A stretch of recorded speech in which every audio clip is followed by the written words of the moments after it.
কেন নামাজ পড়ো না ভাইয়া? এই বাপ, মুসলমানের বাচ্চা, কেন নামাজ পড়ো না? ছেলেরা আমার, কেন নামাজ পড়ো না? কেন নামাজ পড়ো?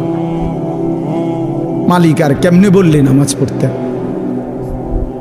রাসূলুল্লাহ সাল্লাল্লাহু আলাইহি ওয়াসাল্লাম হাসরের ময়দানে জিজ্ঞাসা করবে, উম্মত, পিঠটা তায়েফের পাথরের আঘাতে চালনির মতো ছিদ্র বানায় ফেলছিলাম, ক্ষুধার কষ্টে পেটে পাথর বাঁধছিলাম, 3 মাস আমার ঘরের চুলায় আগুন জ্বলে নাই, আমি উম্মত দান দান শহীদ করে রক্তে ভাসে গেছি, 23টা বছর আমি কোনোদিন ঠিক মতো ঘুমাই নাই, এত কাঁদলাম, এত রক্ত ঝরাইলাম, বিনিময়ে তোর কলজাটা নরম করতে পারলাম না, তোর দিলটা নরম করতে পারলাম না উম্মত। আমি আর কত কাঁদলে তুই আমার কথা শুনতাম? আমি আর কত রক্ত ঝরাইলে আমি নবীর কথা মনে পড়তো? বলেন, কি বলবেন ভাই? বলেন, কি জবাব হতে পারে তখন? আল্লাহ আল্লাহ আমাদেরকে বুঝ দান করেন। ওফ, এর চাইতে দামি কি বললে তুমি বিশ্বাস করতে?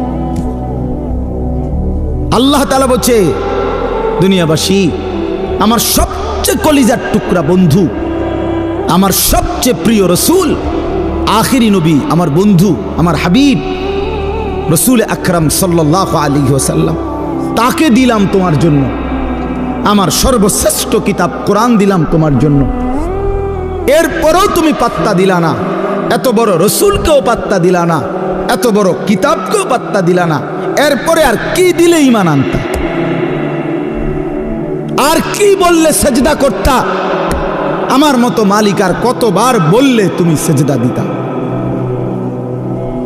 আমার রসুল কতবার কাঁদলে, আর কতদিন কাঁদলে? 23টা বছর তো কাঁদছেন বন্ধু আমার, সেই বন্ধু আর কত কাঁদলে তুমি নামাজ পড়তা? আম্মা জান আয়েশা রাদিয়াল্লাহু তাআলা আনহা বলেন, নবীজির স্ত্রী বলেন, আমি একদিন দেখছি এশার নামাজের কিছুক্ষণ পরে নবীজি হুজরার মধ্যে আমার কামরায়, আমার স্বামী, আমার নবী, আমার রসুল সাল্লাল্লাহু আলাইহি সাল্লাম, তিনি দাঁড়াইছেন, দাঁড়িয়ে আল্লাহ তাআলার কাছে নামাজের নিয়ত বাইদা উম্মতের জন্য দোয়া করতে শুরু করছেন। আম্মা জান আয়েশা বলেন, দুনিয়াবাসী, আল্লাহর কসম, ফজরের আজানের পূর্ব পর্যন্ত এক দাঁড়ানোতে আমি দেখছি নবীজি সারাটা রাত কাঁদছেন আর উম্মতের জন্য দোয়া করছেন। সারা রাত, সারা রাত। ইন তুআযিবহুম ফাইন্নাহুম ইবাদুক ওয়া ইন তাগফির লাহুম ফাইন্নাকা আনতাল আজিজুল হাকীম। এই দোয়াটা করছে, আল্লাহ, আমার উম্মত আপনার বান্দা, আপনি বানাইছেন, যারে আপনি বানাইছেন তারে আপনি চাইলেই শাস্তি দিতে পারেন, এটা তো আমি জানি। আপনি শাস্তি দিলে আপনারে বাধা দিবে কে? কারণ আপনার গোলাম, আপনার বান্দা, আপনি বানিয়েছেন, আপনি মনিব, আপনি মালিক। কিন্তু ওয়া ইন তাগফির লাহুম, ওফ, নবীজি বলেন, আল্লাহ, কিন্তু এই বন্ধুর দিকে তাকাইয়া, আপনি তো আমারে খুব ভালোবাসেন, আমার দিকে তাকাইয়া যদি আমার উম্মতরে মাফ করে দেন, তাইলে আপনার বাধা দিবে কে?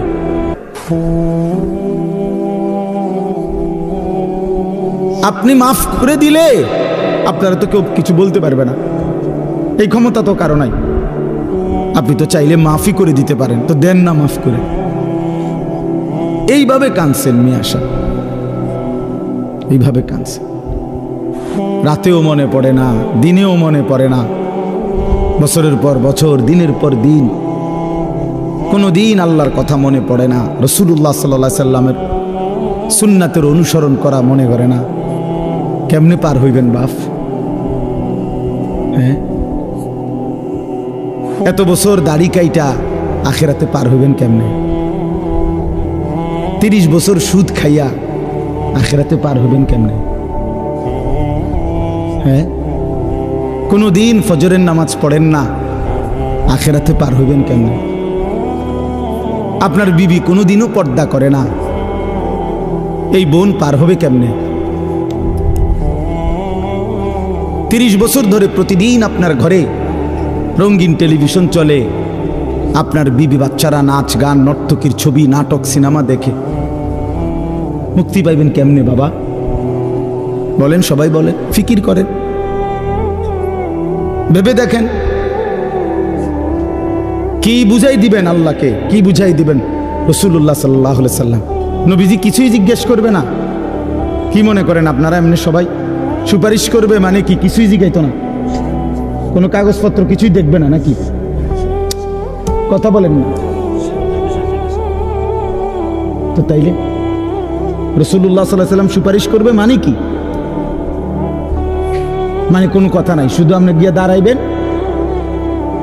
আর আপনার ব্যস্ত বুঝ দিয়ে লাগবে নাকি? তো তাইলে হিসাব করলো কেন? ডান কাদের বাম কাদের ফেরেশতা লিখলো কেন? আমল নামা তৈরি হইলো কেন? মিজানের পাল্লায় ওজন হবে কেন? হাসরের ময়দান বিচারের ময়দান বলা হইলো কেন? বুঝেন নাই কথা? তো এজন্য এটা অনুভব করা উচিত। রাসূলুল্লাহ সাল্লাল্লাহু আলাইহি সাল্লাম সরাসরি তাফসিরে আছে, আমরা পড়ছি বাবা। আল্লাহ তাআলা যেদিন নবীকে বলছেন, বন্ধু আপনার সামনে আমি আপনার উম্মতের আমলনামা খুলব, এই কথা নবী যখন শুনছেন, আল্লাহ নবী সাল্লাল্লাহু আলাইহি সাল্লাম অঝরে কাঁদছেন। কেন কাঁদছেন? মুহাদ্দিসিনে কেরাম বলে, নবীজি চিন্তা করছে, ভাবতেছিলেন, হায় আমার উম্মতের আমলনামা যদি আমার সামনে খুলে আর আমি যদি দেখি পৃষ্ঠার পর পৃষ্ঠা গুনাহ নাফরমানি, আমি সেই চেহারা আমার মালিকের সামনে কেমনে দেখাবো? আমি কেমনে বলবো সর্বশ্রেষ্ঠ নবীর উম্মত এমন নাফরমান কেমনে হয়?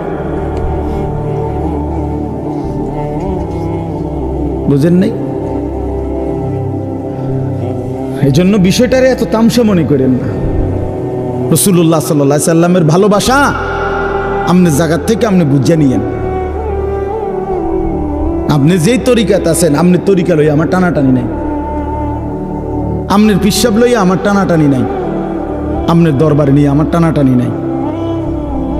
আপনার যেমনি হোক, আমি আপনি সবাই মিলে চলেন, ফিকির করি কেমনে আখিরাতের মুক্তি মিলবে। জান্নাতের অনেক দরজা, জান্নাতের দরজা একটা না, অনেক দরজা। যে কোনো এক দরজা দিয়ে ঢুকতেই, এই এখন শুনামু আপনার ঘরে, এখন পড়ছি, ওয়ানাযা'না মা ফি সুদুরিহিম মিন গিল্লি, আল্লাহ বলেন আমার যতগুলো বান্দাকে আমি জান্নাত দেব, ঢুকবার আগেই আমি তাদের কলিজা থেকে চিরদিনের জন্য হিংসা বিদ্বেষ রাগ ক্ষোভ ক্রোধ সরাই দেব। ইখওয়ানান, সবাইরে ভাই ভাই বানায় দেব।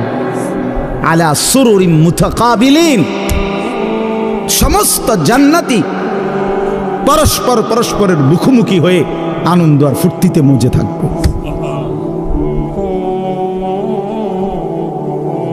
এই জন্য দোস্ত আমার, বন্ধু আমার, বাপ আমার, ফিকির চাই, ফিকির চাই। এ কথা দিল দিয়ে বুঝতে হবে। হাসলেও মরে যাবেন, কাঁদলেও মরে যাবেন, শরীর সুস্থ থাকলেও একদিন মৃত্যু হবে, রোগ সুখে পড়লেও মৃত্যু হবে। রাজপ্রাসাদ আর অট্টালিকাতে যে রাত কাটায় সেও মরে যাবে, কুড়ে ঘরে আর ফকির সেও একদিন কবরে চলে যাবে। নাকি বলেন? বলেন সবাই বলেন, আমরা সবাই যেতে হবে কিনা বলেন? অতএব যেটা নিশ্চিত মৃত্যু, এটাকে ভুলে যাওয়া ঠিক না। আখিরাত নিশ্চিত। কুরআনুল কারীমের মধ্যে আল্লাহ বলছে, ওয়াবিল আখিরাতি হুম ইউকিনুন, মুমিন তাকে বলে, মুত্তাকি তাকে বলে, জান্নাতি বান্দা তাকে বলে, মুসলমান তাকে বলে। আল্লাহ তাআলা বলে যে আখিরাতকে ইয়াকিনের সাথে বিশ্বাস করে। ভাষা ভাষা না, ধারণা না, আখিরাত তার ইয়াকিন। আগুনে লাগলে পুড়ে যায়, এটা আমাদের ধারণা না, ইয়াকিন। কথা বুঝেন নাই আমার? আগুনে পুড়ে যায়, আমরা সবাই ইয়াকিন, বিশ্বাস করি এটা। পানিতে ডুবে যায়, এটা আমাদের ইয়াকিন, এটা ধারণা না। মানুষে তো কয় আগুনে বেলে ফুরে যায়, মনে ফুরেও হইতেও পারে, এমনি নি মানুষে কয় এটা। তো আল্লাহ তাআলা বলেন, বান্দা আখিরাতের ব্যাপারটা তুমি এই মনে করো না যে আরে হুজুররা তো কয়, বারবার কয়, মনে হইতেও পারে, হইতেও পারে, হ্যাঁ এটারই আখিরাত না। সাহাবায়ে কেরাম রাসূলুল্লাহ সাল্লাল্লাহু আলাইহি ওয়াসাল্লামের সোহবতে, সান্নিধ্যে, কিতাবের মধ্যে আমরা পড়ছি সাহাবীদের হালাত ছিল এমন যেন তারা আখিরাতকে 24 ঘন্টা চোখের সামনে দেখতেন। ওয়াবিল আখিরাতি হুম ইউকিনুন, আখিরাতের ব্যাপারে ইয়াকিন, একেবারে মজবুত ইয়াকিন। আল্লাহ তাআলা এটা চাইছেন, আখিরাত যেন বান্দা 1 সেকেন্ডের জন্য ভুলে না যায়, মৃত্যুকে যেন ভুলে না যায়। মৃত্যু মানে শেষ না, মৃত্যু মানে সমাপ্তি না। দুনিয়ার ভদ্রলোকরা, দুনিয়ার জেনারেল লাইনের অনেক শিক্ষিত মানুষ, ওরা এগুলাকে বলে যে তিনি 60 বছর 70 বছর বিভিন্ন সেবামূলক মানব কল্যাণে বিভিন্নমুখী অবদান রেখে 70 বছরে তিনি তার জীবনের সমাপ্তি টানলেন। সমাপ্তি মানে কি? শেষ, অর্থাৎ 70 বছর পরে তিনি শেষ, আর কিছু নাই ওনার জীবনে। না না, এটা মিথ্যা কথা। জীবনের সমাপ্তি হয় না। মৃত্যু মানে সমাপ্তি নয়, মৃত্যু মানে ইন্ড নয়, মৃত্যু মানে সমাপ্তি না, মৃত্যু মানে স্থানান্তর, মৃত্যু মানে ইন্তেকাল। মানুষ কেবল স্থানান্তর হয়, মানুষ কোনোদিন শেষ হয় না, হয় না, হবে না, কোনোদিনও না, কোনোদিনও না। মানুষের কোনো শেষ নাই, মানুষের কোনো শেষ নাই, মানুষ কেবল স্থানান্তর হয়। হ্যাঁ, মাটি থেকে মানুষ বীর্যের ফোঁটা হয়, আল্লাহর কুদরতে বীর্যের ফোঁটা থেকে মায়ের জরায়ুতে যায়, মায়ের জরায়ু থেকে 9 মাসে ধীরে ধীরে পরিবর্তন হতে হতে একদিন মায়ের পেট থেকে মানব সন্তান হয়ে বের হয়, আবার পরিবর্তন হয়, আবার পরিবর্তন হইয়া কিশোর, যুবক, বৃদ্ধ, অথবা তার আগেই কবরে চলে যায়। কবর থেকে আবার হাসরের মাঠে, হাসরের মাঠ থেকে আবার আমল নামা নিবে, আল্লাহর মুখোমুখি যাবে, মিজানের পাল্লার সামনে ওজনের জন্য যাবে, ফুলসিরাত পার হবে, জান্নাত কিংবা জাহান্নামে যাবে। তো জান্নাতে গেলেও, এই ভাই এই কথাটা বুঝলেই বুঝবেন, জান্নাতে গেলেও চিরস্থায়ী, জাহান্নামে গেলেও চিরস্থায়ী। খালিদিনা ফিহা আবাদা, কোরআন শরীফে বারবার এই কথাটা আছে। জান্নাতি, সমস্ত জান্নাতে জান্নাতি থাকবে অনন্তকাল, চিরস্থায়ী, জাহান্নামেও চিরস্থায়ী। তো মানুষ শেষ হইল কেমন? কথা বোঝেন নাই? মানুষ শেষ হয়েছে তাইলে? মানুষ যদি জান্নাতে যায় তাইলেও স্থায়ী, যদি জাহান্নামে যায় তাইলেও কি শেষ হইল? শেষ নাই, অনন্তকাল, অনন্তকাল। এজন্য আখিরাত ভুলতে নাই। যে আখিরাত ভুলে যায়, মৃত্যুকে ভুলে যায়, আল্লাহর কসম, এটা বোঝা উচিত। আমিও, আপনিও, বাবারাও, নওজোয়ানরাও, পর্দার আড়ালের মা বোনরাও, আখিরাত ভুলে গেলে মুসলমান থাকে না। পরকাল যার জেহেন থেকে সরে গেছে, যার ধ্যানে, চিন্তায়, চেতনায়, চলাফেরায়, উঠা বসায়, লেনদেনে আখিরাত, আখিরাতের বলতে কিছুই তার মনে নাই, তারে মুসলমান বলে না, মুসলমান বলে না। পৃথিবীর আর কোন ধর্মাবলম্বীদের কাছে আখিরাতের ব্যাপারে স্পষ্ট কোনো ধারণা নাই। হিন্দু ধর্মের অনুসারী যারা, তারা মনে করে মৃত্যুর পরে মানুষ আবার পুনর্জন্ম হয়, জন্মান্তর হিন্দু ধর্মের একটা গুরুত্বপূর্ণ বিশ্বাস তাদের। আবার পুনরায় জন্ম হয়। প্রথম জন্মে যদি সে ভালো কাজ করে, পরের জন্মে আপনার বড়, তাদের উত্তম মানুষ, তাদের ধর্মে যারা মনে তাদের মতো হয়ে আসে। আর যদি প্রথম জন্মে মন্দ কাজ করে, পরের জন্মে বিভিন্ন জীব জন্তু, কীট পতঙ্গের মতো হইয়া জন্ম নেয়। এইটা তাদের বিশ্বাস। ইয়াহুদি ধর্ম যারা, ইয়াহুদি, ওই যে ইসরায়েলের যে কুত্তারা মুসলমান মারে, ওই বেঈমানদের আকীদা হইল পরকালে যদি বিচার হয়ও, তাইলে আমাদের সর্বোচ্চ 40 দিন আমরা মুসা আলাইহিস সালামের কথা শুনি নাই, এই জন্য হয়তো 40 দিনে হালকা কিছু ফিটা টিটা দিতে পারে, এর বেশি দিবে না কাউরে। 41 দিনের দিন সব স্বর্গে চলে যাবে। হ্যাঁ, এটা কোরআন শরীফে আছে। এটা এইভাবে খ্রিস্টানদের আকীদা হইল, এই যে সারা পৃথিবীর যত খ্রিস্টান ইউরোপের, তাদের কথা হইল আমরা পৃথিবীতে যত অপরাধই করি না কেন, আমাদের পরকালের সমস্ত অপরাধ মোচন করে আমাদেরকে স্বর্গে নিয়ে যাওয়ার জন্য আমাদের যেই ঈসা আল্লাহর পুত্র নাউজুবিল্লাহ, উনি রেডি হয়েছেন, উনি সমস্ত পাপ নিজের কাঁধে তুলে নিয়ে আমাদেরকে স্বর্গে দিয়ে দিবেন। পাগলের কি পরিমাণ মাথা খারাপ! আমার এক হুজুরে বলতেন, আরে প্রথম মাথা খারাপ হইলে কয় পাগল, এরপরে আবার মাথা খারাপ হইলে কি করবে, তখন বলবে আর যে পাগলের মাথা খারাপ। প্রথম তো মাথা খারাপ হয়েছিল আর এই পাগল হয়েছে, এখন আবার কি হয়েছে? আগে তার সিট ছিল 3-4টা, অনসি পুরাডি ছিঁড়ে গেছে। এই ধরনের মাথা খারাপ এরা। তাইলে বিশ্বাস করেন ভাই, পৃথিবীর কারো কাছে কবর, হাসর, মিজান, আমল নামা, আল্লাহর মুখোমুখি দাঁড়ানো, মিজানের পাল্লায় ওজন হওয়া, ফুল সেরাত, জান্নাত জাহান্নাম, বিচার আচার হিসাব কিতাব, এগুলো নিয়ে স্বচ্ছ পবিত্র সঠিক বিশুদ্ধ ধারণা কারো কাছে নাই। একমাত্র আল্লাহর কোরআন, প্রিয় নবী সাল্লাল্লাহু আলাইহি ওয়াসাল্লামের হাদিস, এর মধ্যেই কবর, হাসর, আখিরাত, পরকালের সঠিক পূর্ণ বিবরণ আল্লাহ এবং তার রাসূল পেশ করেছেন। বলেন আলহামদুলিল্লাহ। আলহামদুলিল্লাহ। নবী সাল্লাল্লাহু আলাইহি সাল্লাম ভাইয়া ভাইয়া বলছে, আমরা হাদিসে পড়ছি, নবীজি সাল্লাল্লাহু আলাইহি ওয়াসাল্লাম জানাজা পড়তে গেছে। হযরত বারা ইবনে আযিব থেকে বর্ণিত, তিনি বলেন যে আমরা নবীজির সাথে এক সাহাবীর জানাজা পড়তে গেছি। তো যেখানে জানাজা হবে ওইখানে গিয়া দেখলো, নবীজি দেখলেন এখনো কবর খোঁড়া শেষ হয় নাই। ওয়ালাম্মা ইয়ালহাদ, কবর খোঁড়া এখনো শেষ হয় নাই, তাহলে আরো সময় লাগবে 20-25 মিনিট, কথার কথা। তো এখন কবর খোঁড়া যদি শেষ না হয় তো জানাজা পড়বো কেমনে? কবর তো রেডি হয়েছে না এখন। তো নবীজি সাল্লাল্লাহু আলাইহি সাল্লাম সাথে সাথে ওইখানেই বসে গেছে। সাহাবীরা গোল হয়ে চারদিকে বসছে, ওই যারা জানাজা পড়তে আসছিল। আল্লাহ নবী সাল্লাল্লাহু আলাইহি সাল্লাম হাতের মধ্যে একটা লাঠি, মানে কাঠি, এই ছোট মনে করেন একটা কাঠির মতো কিছু নিয়া নবী সাল্লাল্লাহু আলাইহি সাল্লাম মাথা নোয়াইয়া ওই মাটির মধ্যে কিছুক্ষণ এরকম আঁকা আঁকি করছে।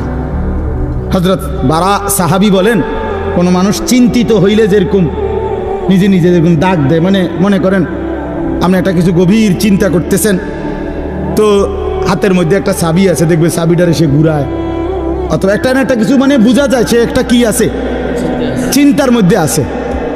তো সাহাবী বলেন যে ওই ছোট যে লাঠিটা, এটা এরকম দাগ দিতেছে, আঁক দিতেছে, আমরা বুঝতেছি যে গভীর কোনো চিন্তা করতেছে।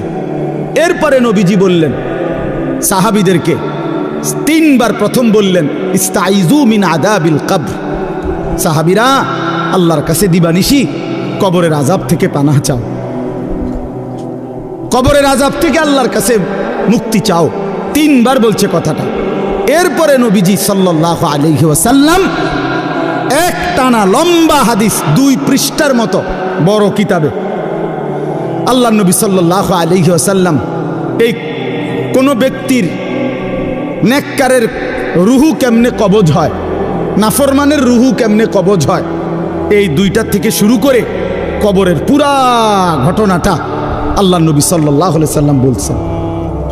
সাহাবীরা মনোযোগ দিয়ে শুনছেন, চোখের পানি ফেলে কাঁদছেন। আল্লাহ নবী সাল্লাল্লাহু আলাইহি সাল্লাম বলেন, সাহাবীরা শুনো, কোন নাফরমানের মৃত্যুর যখন পাপীর সময় হয়, মালাকুল মউত আজরাইল আইসা প্রথম ডাক দেয় যে হে অপবিত্র আত্মা, আইয়াতুহান নাফসুল খাবিসা, এই খবিশ আত্মা বের হও, উখরুজি ইলা সাখাতিল্লাহ, আল্লাহর অসন্তুষ্টির দিকে বের হও। নবীজি বলেন নাফরমান পাপী আল্লাহর অবাধ্য, তার রুহুটা তখন বের হতে চায় না। মালাকুল মউত আজরাইল কলিজাটার মধ্যে খপ করে ধইরা রুহুটা কলিজা থেকে টান দিয়া ছিঁড়ে ফেললেই রুহুটা তখন এই কণ্ঠনালীর কাছে, এখানে কণ্ঠনালীর যে শেষ জায়গা, এখানে এসে আটকায়া যায়। এই কলিজার থেকে ছিঁড়া এখানে যখন আটকায়, আল্লাহ নবী সাল্লাল্লাহু আলাইহি সাল্লাম বলেন আর বের হতে চায় না। আজরাইল তখন কোনো কিছুকে টাইনা হেসরাইয়া ছিঁড়া, টাইনা টুইনা হেসরাইয়া যেভাবে বের করে, মালাকুল মউত আজরাইল ওই নাফরমানের রুহুকে এইভাবে টাইনা হেসরাইয়া ছিঁড়া ফাইরা তারপরে বের করে। এজন্য দোস্ত আমার, বন্ধু আমার, রাসূলুল্লাহ সাল্লাল্লাহু আলাইহি ওয়াসাল্লাম বিস্তারিত একেবারে জান কবজ থেকে শুরু করে বর্ণনা দিচ্ছেন। কোরআন শরীফ আল্লাহ বারবার বলছেন, ফালাউলা ইযা বালাগাতিল হুলকুম। রব্বুল আলামিন বলে, কোন নাফরমানের রুহু যখন ছিঁড়ে গিয়ে কণ্ঠনালীতে এসে পৌঁছে, ওয়া আনতুম হিনা ইদিন তানদুরুন, তোমরা আশপাশের আত্মীয় স্বজন তখন তার দিকে তাকিয়ে থাকো। ওয়া নাহনু আকরাবু ইলাইহি মিনকুম ওয়ালাকিন লা তুবসিরুন, আমি আল্লাহ তো তখন সামনেই থাকি, কিন্তু তোমরা দেখো না। বলেন না, আল্লাহ বলেন আমিও দেখি, তোমরাও তাকায়া দেখো। তার রুহুটা বের হতে চাচ্ছে না, কণ্ঠনালীর কাছে আইসা আটকায় গেছে। এরপর আল্লাহ বলেন, ফালাউলা ইন কুনতুম গায়রা মাদিনিন, যদি তোমরা মনে করো কবর নাই, আখিরাত নাই, পরকাল বলতে কিছু নাই, তারজিউনাহা ইন কুনতুম সাদিকিন, যদি তোমাদের এই কথাটাই সত্য হয়, তাইলে এই নাফরমানের রুহুটা তার কণ্ঠনালীর থেকে টেনে তার কলজার মধ্যে ফিরিয়ে দাও। দেখো না পারো কিনা।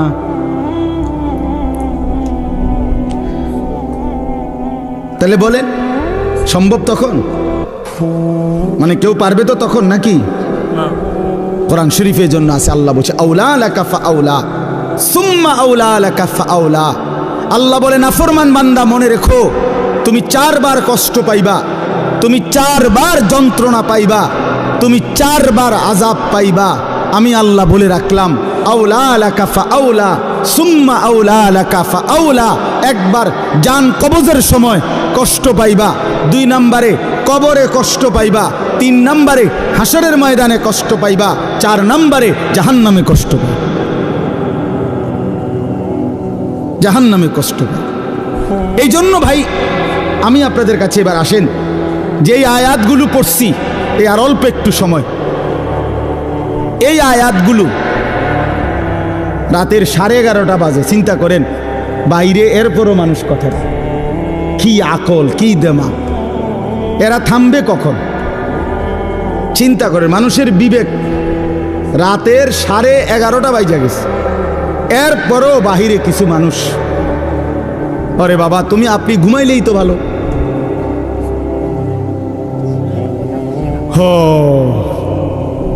কোনো কথাই, মানে আল্লাহর কথা কানের ধার দিয়েও যায় না। দুর্ভাগ্য। চলেন তো আমি বলতেছি, আখিরাতকে যদি কেউ ভুলে যায়, আর অল্প একটু আমার কথাটা শুনেন, আখিরাতকে কেউ ভুলে গেলে, যুবক ভাই তোমরাও শোনো ভাই, আখিরাতকে ভুলে গেলে সে আর মুসলমান থাকে না। মানুষ আখিরাতকে ভুলে গেলে মানুষ জানোয়ার হয়। দুনিয়ার কোনো আইন দিয়া, আরো কোনো আইন না, আরো পুলিশ, র্যাব, বিজিবি না, এর উর্ফে আরো 10টা বাহিনীও যদি পৃথিবীতে চালু করে, মানুষের থেকে মন্দ অভ্যাস, মানুষের গুনাহের প্রবণতা, মানুষের অপরাধের মানসিকতা কমবে না। মানুষ সুযোগ খুঁজে, দুনিয়ার এই আইন প্রশাসনের কাছ থেকে মানুষ ফাঁকফুক খুঁজে, আর কি কৌশল বাইর করে, কোনো না কোনো কৌশলে পুলিশে ফাঁকি দেয়, র্যাবকে ফাঁকি দেয়, বিজিবি ফাঁকি দেয়, মেম্বাররে ফাঁকি দেয়, চেয়ারম্যানরে ফাঁকি দেয়, বাবাকে ফাঁকি দেয়, মাকে ফাঁকি দেয়, কাউকে না কাউকে ফাঁকি দিয়া কোনো না কোনো বুদ্ধি বাহির কইরা সে অপরাধ করে। কিন্তু যার কলিজার ভিতরে আল্লাহর সামনে দাঁড়াইবার অনুভূতি, আখেরাত, পরকাল, নিজের বিচার, নিজের হিসাব, যে এই কথা দিল দিয়া বুঝে যে আমার এক সেকেন্ড আল্লাহর আড়ালে না, আমার প্রতি নিঃশ্বাসের হিসাব দিতে হবে, প্রতি সেকেন্ডের হিসাব দিতে হবে, আল্লাহর কসম এই আখেরাতের বিশ্বাস যার কলিজায় যতটা মজবুত হয়ে বসে তো ততটাই তার অপরাধ কমে যায়, আল্লাহর বন্দিগি বেড়ে যায়। আপনি যদি বলেন আমি হুজুরের মধ্যে, আপনি যদি বলেন হুজুর আমনের মধ্যেও অনেক গুনাহ আছে, আপনারাও হুজুরদের মধ্যে বহুত কি আছে, পাপ আছে, আমরা জানি, হ্যাঁ তো আমিও কই জানি, তো বুঝতে হবে আমার মধ্যে আখেরাতের ঘাটতি আছে, আপনার মধ্যে যেমন ঘাটতি। কথা বুঝছেন কি না বলে? আমি কোনো বেহেশতের থেকে আইছি না, আমি আইছি সাবের বাজারের থেকে। বুঝছেন আমার কথাটা? আমি এখন কি বেহেশতের থেকে আইছি? কে? আমি আইছি ক্যান্টনমেন্ট থেকে। তো আমি তো বেহেশতের থেকে আসি নাই, আমাকে হিসাবের জন্য যাইতে হবে। আপনি যেমন দাঁড়াবেন আমিও দাঁড়াবো, আপনাকে যেমন হিসাব দিতে হবে আমাকেও দিতে হবে। এই জন্য আখেরাত ভুলে গেলে এক মানুষের অপরাধ বেড়ে যায়, এক মানুষের বন্দিগি ছুটে যায়। কেন নামাজ পড়ে না? আখেরাত মনে নাই। কেন চুরি করে, জিনা করে, ব্যভিচার করে, মদ খায়, জুয়া খেলে? কেন সারা রাত যুবক সারা রাত উলঙ্গ ছবি দেখে, নর্তকীর নাচ দেখে, জিনা ব্যভিচারের দৃশ্য দেখে? মুসলমানের বাচ্চা হইয়া কোনোদিন খোদার 365 দিনের একটা বছরে কোনোদিন ফজরের নামাজ পড়ে না। মুসলমানের বাচ্চা এত বড় জানোয়ার কেন হইল? মুসলমানের ঘরে জন্ম নিয়া এত বড় হাইওয়ান কেমনে হইল? এক মহিলা 30 বছর ধরে বেপর্দা মুসলমান হওয়ার পরও কেমনে হইল? একজন মুসলমান হওয়ার পরে 30টা বছর ধরে সে কেমনে সুদ খায়, কিস্তি নেয়, এত মিথ্যা কথা, এত গালিগালাজ কেমনে করে? 60টা বছর হইয়া গেছে, বুড়া মিয়া এখনো বিড়ি খায় কেমনে? 60 বছর বয়স এখনো সাদওয়ানে বৈশা টেলিভিশনে নর্তকীর নাচ দেখে কেমনে? কারণ আখেরাত ভুলে গেছে। কি ভুলে গেছে বলেন না কেন? অথবা আখেরাত মনে আছে, তবে আখেরাতকে সামান্য কিছু মনে করছে। এ মনে ঘন্টা 2-1 একটা বিষয়, হয়তো 2টা থাপড় চটকনা দিয়া, বুঝেন না কথা, 2-1টা থাপ্পড় টাপ্পড় দিয়া মনে কি করে দিব, ছেড়ে দিব। অথচ বিষয়টা তো এমন না। আল্লাহ তাআলা কোরআনে বলছে হাসরের ময়দানের একদিন এক এক দিন, প্রতিদিন এক এক দিন 50,000 বছর। কোরআন শরীফের আয়াত, এটা কোনো হুজুরের ব্যাখ্যা না, ডাইরেক্ট কোরআনের আয়াত। ফি ইয়াউমিন কানা মিকদারুহু 50 আলফ সানা, প্রতিদিন একদিন হাসরের ময়দানের 50,000 বছর। 50,000 বছর একটা প্রচন্ড গরমের জায়গার মধ্যে আপনারই যদি 4টা ঘন্টা 5টা ঘন্টা, চারিদিকে কোনো দরজা নাই, জানালা নাই, পুরা গরমের মধ্যে এই প্রচন্ড গরমের সিজনে যদি বসায় রাখে 10টা ঘন্টা, আপনি তো পাগল হয়ে যাবেন। আপনি তো গরমে পাগল হয়ে যাবেন। তো 50,000 বছর একদিনে মাথার উপরে সূর্যটা থাকলে দোস্ত আমার কি হবে অবস্থা? পায়ের নিচের জমিন তামার মতো হলে কি হবে? আল্লাহ নবী সাল্লাল্লাহু আলাইহি সাল্লাম বলছেন, উম্মত 1 সেকেন্ডের জন্য এই এক পাও রাখতে যেটুকু জায়গা, পায়ের তালু, এতটুকু জায়গার অতিরিক্ত কাউকে 1 সুতা জায়গা বেশি দেওয়া হবে না। মাউদাউ কাদামিন, শুধু পাও রাখবার জায়গাটাই হাসরের ময়দানে মিলবে। ডানে বামে সামনে পিছনে আর আগাইতেও পারবে না, পিছাইতেও পারবে না, এবং 1 সেকেন্ডের জন্য বসতে পারবে না। ইয়াউমা ইয়াকুমুন নাসু লিরাব্বিল আলামিন, দাঁড়িয়ে থাকতে হবে। মাথার উপরে সূর্য থাকবে, পায়ের নিচে জমিন তামার মতো, নড়াচড়ারও কোনো ডান বাম করার সুযোগ নাই। জাহান্নাম সামনে, ওয়াজি ইয়াউমা ইদিম বিজাহান্নাম, কোরআন শরীফ আল্লাহ বলছে হাসরের ময়দানে জাহান্নামকে সকলের সামনে এনে দাঁড় করানো হবে, জাহান্নামকে দেখবে। এই অবস্থায় কেমন হবে হালাত? আমি এবছর এই যে গত হজে আরাফার দিন, যেদিন হজের দিন, বিশ্বাস করেন হজের দিন আরাফাতের দিন মানে হজ্জের সময় ওই তাঁবুর বাহিরে দাঁড়াইয়া, খোলা আকাশের নিচে দাঁড়াইয়া দোয়া করা, এটা একটা সুন্নত, মানে নবীজির একটা আমল ছিল। নবীজি আরাফার দিন, হজের দিন তাঁবুত থেকে সইরা আলগা হইয়া খালি আকাশের নিচে দোয়া করছেন লম্বা সময়। এই আমলটা করার জন্য বিশেষ করে এই বছরের হজে 2-3 বার বাইর হইছি। কদ্দুর 2টা মিনিটও বিশ্বাস করেন মনে হচ্ছে যেন আগুনের গোলা মারতে আছে শরীরে। গরম কাহাকে বলে, একেবারে পুড়ে গেছে পাউডার পুরা। আমি বাড়িতে আসার পরেও তো প্রায় 15-20 দিন আমার হাতের কোনো সুদ আসিল না, এত গরম ছিল এবছর। তো অথচ আমরা সবাই বিজ্ঞানিক গবেষণা কি যেন আমাদের থেকে সূর্য কত দূরে, কত জি আচ্ছা এই ধরেন না যে দূর দূরে, এই 2,86,000 কণ আর 30 লক্ষ মাইল দূরে কণ, যাই বলেন অনেক দূরে কিনা বলেন না, এই লক্ষ লক্ষ মাইল দূরে সূর্যের তাপে যদি এই অবস্থা হয়, তো মাথার উপরের সূর্যের কি অবস্থা হবে? কেন নামাজ পড়ো না ভাইয়া? এই বাপ মুসলমানের বাচ্চা, কেন নামাজ পড়ো না? ছেলেরা আমার, কেন নামাজ পড়ো না? কেন নামাজ পড়ো না? মালিক আর কেমনে বললে নামাজ পড়তে?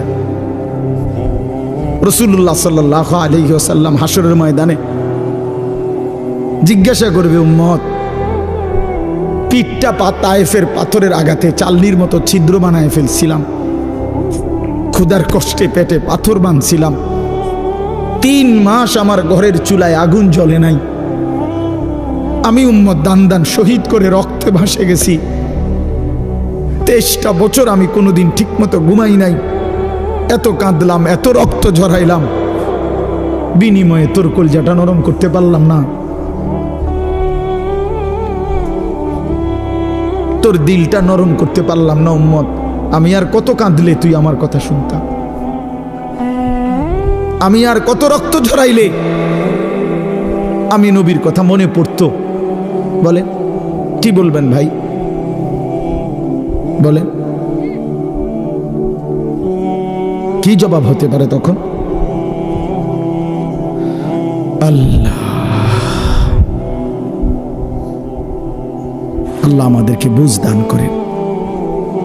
এজন্য চলেন আমরা, আল্লাহ তাআলা আমাদেরকে বলছে, বান্দা তুমি জান্নাতে যাইতে হইলে তাকওয়া অর্জন করতে হবে।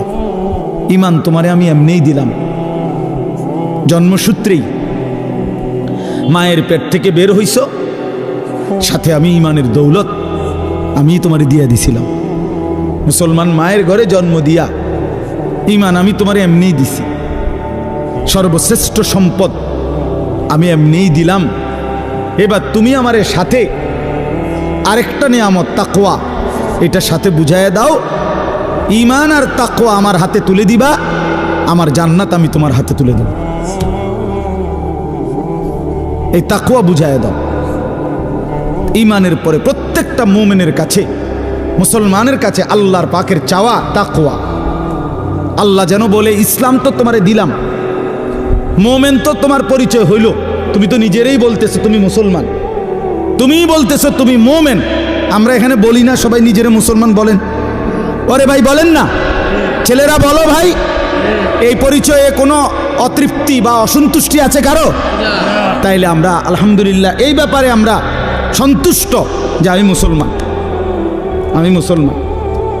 তো আল্লাহ তাআলা বলেন, মুসলমানের পরিচয় তো তোমারে আমি দিলামই, এটা তো আমিই দিছি, তোমার কোনো যোগ্যতা নাই, তোমার বাবা মারও কোনো যোগ্যতা নাই। আমি কেন আমার বাপ মার ঘরে জন্ম নিলাম? এটা কি আমার বাপ মায়ের কোনো যোগ্যতা? আমি কেন মুসলমানের ঘরে জন্ম নিলাম? ওই লোকটা কেন হিন্দুর ঘরে জন্ম নিল? এর মধ্যে আমাদের কোনো সফলতা ব্যর্থতার কিছু আছে? না, আল্লাহর দয়া, আল্লাহর দয়া। তো আল্লাহ তাআলা বলেন, ঈমান তো আমি দিলামই, ইসলাম আমি দিলাম, এবার তুমি তাকওয়া অবলম্বন করো। ইয়া আইয়ুহাল্লাযীনা আমানুত্তাকুল্লাহ, হে ঈমানদারগণ, ইত্তাকুল্লাহ, তাকওয়া অবলম্বন করো, তাকওয়া অবলম্বন করো, তাকওয়া অবলম্বন করো। বারবার বারবার বারবার তাকওয়া বুঝাইয়া দিবা, আমি অনন্তকালের জান্নাত বুঝাইয়া দেব। তাকওয়া কি? আল্লাহকে তাকওয়া দিতে বলছে আল্লাহ আমাদেরকে। আমরা মুসলমান, আমাদেরকে আল্লাহর সামনে তাকওয়া দিতে হবে বুঝাইয়া। তাকওয়া কি? দুই জিনিস, এক তারকুল মুনকারাত, দুই ফেইলুল খায়রাত, সমস্ত গুনাহ ছেড়ে দেওয়া, সমস্ত আমল করতে থাকা। আল্লাহ তাআলা বলছেন গুনাহ ছেড়ে দাও, বন্দিগিতে লেগে যাও, আমার হুকুম পালন করো, আমার নিষেধ বর্জন করো। আমার হুকুম, আমার রসুলের হুকুম যা তা আমারই হুকুম, আমার রসুলের নিষেধ যা তা আমারই নিষেধ। কারণ নবী সাল্লাল্লাহু আলাইহি সাল্লাম নিজের থেকে কিছুই বলেন নাই, করতেও বলেন নাই, ছাড়তেও বলেন নাই। কথা বলেন না কেন? নবী যা করতে বলছেন তাও আল্লাহর পক্ষ থেকে, যা ছাড়তে বলছেন তাও কার পক্ষ থেকে? আল্লাহর পক্ষ থেকে। তাহলে আল্লাহ এবং তার রসুলের হুকুম এটা বললে যেই কথা, আপনি আল্লাহর হুকুম বললেও নবীজির কথা অন্তর্ভুক্ত। কারণ আল্লাহর হুকুম, আল্লাহর যাবতীয় কথা, কোরআনের প্রতি অক্ষর এই পৃথিবীবাসী রাসূলুল্লাহ সাল্লাল্লাহু আলাইহি সাল্লামের জবান ছাড়া আর কারো কণ্ঠে শুনে নাই। কথা বলেন, কোরআন শরীফের একটি অক্ষরও পৃথিবীবাসী অন্য কারো মুখ দিয়া প্রথম শুনে নাই। প্রতিটা শব্দ কোরআন শুনছে কার জবান দিয়া? রাসূলুল্লাহ সাল্লাল্লাহু আলাইহি সাল্লামের জবান দিয়া। নাজিল তো করছেন আল্লাহ, কিন্তু পুরা 30 পারা কোরআন আল্লাহ নবীজির সিনাত নাজিল করছে। এরপরে বলছেন আমনে কোন, আমনে কোন, তো নবীজি শুনাইছেন। এজন্য আল্লাহ তাআলা বলেন, বান্দার গুনাহ ছেড়ে দাও, নেক আমলে লেগে যাও। তাহলে তাকওয়া বলে গুনাহ বর্জন কর। বাফ কষ্ট হইতেছে আমি জানি, রাত হয়ে গেছে, আমি শেষ করতে চাচ্ছি। আমি আপনাদেরকে বুঝাই, আবারও বলি, মনে কষ্ট নিয়েন না। কোনো মুসলমান নামাজ পড়ে, সে নামাজি।